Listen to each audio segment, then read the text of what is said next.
வணக்கம். Welcome to Tamilamma channel. இன்றைக்கி veg ஆட்டுக்கால் சூப்பு எப்படி செய்யுதுன்னு பார்க்கலாங்க.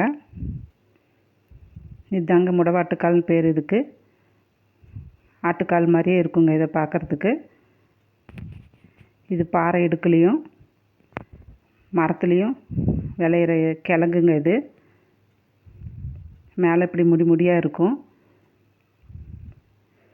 இது இஞ்சி தோல் உரிக்கிற மாதிரி சீவி எடுத்துக்கணுங்க. இதை மேலே இருக்கிற முடியெல்லாம் சீவி எடுத்துட்டா அடியில் இருக்கிற பட்டையை தோல் உரித்து எடுத்துக்கணுங்க. இதை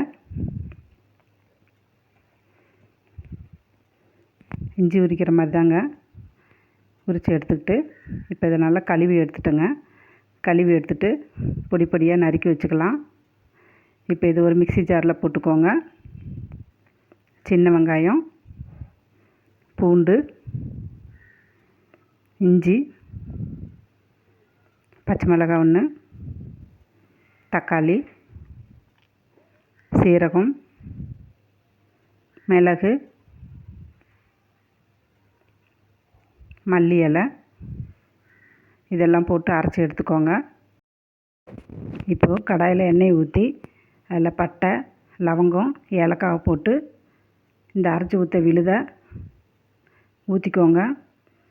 இப்போது 3 டம்ளர் தண்ணி விட்டுருக்கேன். இது நல்லா கொதிக்கட்டுங்க. இப்போ இதுக்கு தேவையான அளவு உப்பு போட்டிருக்கேன். மஞ்சத்தூள், கரம் மசாலா நல்லா போட்டு கொதிக்க விடுங்க. ஒரு 20-30 நிமிஷம் கொதிக்க விட்டுங்க. அதை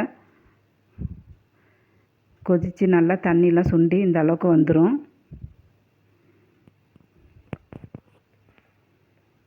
இப்போ இதை வடிகட்டி எடுத்துக்கலாங்க.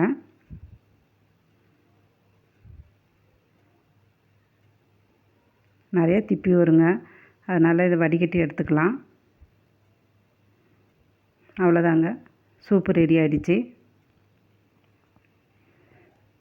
இந்த முடவாட்டு கிழங்கு இடுப்பு வலிக்கு, கால் வீக்கம், ஜாயிண்ட் வீக்கம், சளி காய்ச்சல், எலும்பு நோய், சிறுநீர் பிரச்சனை, தோல் வியாதி, இத்தனை வியாதிக்கும்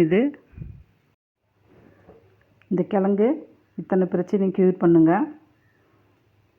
உங்களுக்கும் கிடச்சிச்சின்னா இந்த சூப்பை ட்ரை பண்ணி பாருங்கள். நன்றி.